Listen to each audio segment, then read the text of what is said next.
Hello বন্ধুরা, সর্বনার একটি ব্লগে তোমাদের সবাইকে স্বাগত জানাই। তো দেখো, আজকে চলে গিয়েছিলাম বেলঘুরিয়া দ্য গ্রিল বক্সে। দারুণ অপূর্ব সুস্বাদু একটি খাবারের দোকান, দারুণ লাগছিল খেতে, খুবই সুন্দর। তো আমরা গিয়েছিলাম বেলঘুরিয়ায়। তো ওখান থেকে নেমে একদম 4 নম্বর প্ল্যাটফর্মে নেমেই মনে হলো যে দোকানটা দেখে ভালো লাগলো।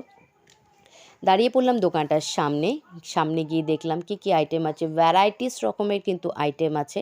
তোমরা দেখতেই পাচ্ছ দোকানটার সামনে, আমি তোমাদেরকে অতি অবশ্যই নিয়ে যাব।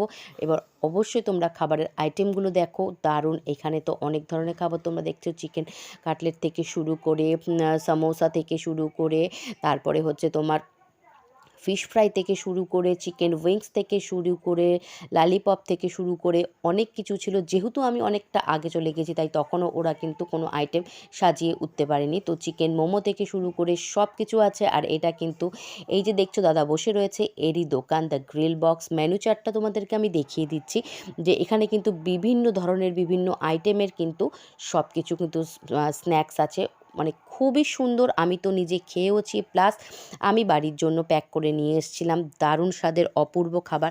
এখানে আমি অর্ডার দিয়েছিলাম প্রথমে চিকেন উইংস, দেখতেই পাচ্ছ কতটা সস আর মেয়োনিজ দিয়ে দিয়েছে। তারপরে অর্ডার করেছিলাম একটি ফিশ ফ্রাই, অপূর্ব স্বাদের সঙ্গে কিন্তু দেখো সস দিয়েছে এবং কাসুন্দি দিয়ে দিয়েছে। দেখো দেখতেই পাচ্ছ অপূর্ব স্বাদের কিন্তু খাবারটি, দারুণ দুটো খাবারই ছিল। তো অনেক ভালো লেগেছিলো। তোমরা অবশ্যই কিন্তু বেলঘুরিয়ায় আসলে অবশ্যই দ্য গ্রিল বক্সে একবার হলেও কিন্তু খাবারগুলো একটু কিন্তু টেস্ট করেই দেখবে। তো সবাই খুব ভালো থেকো, টাটা।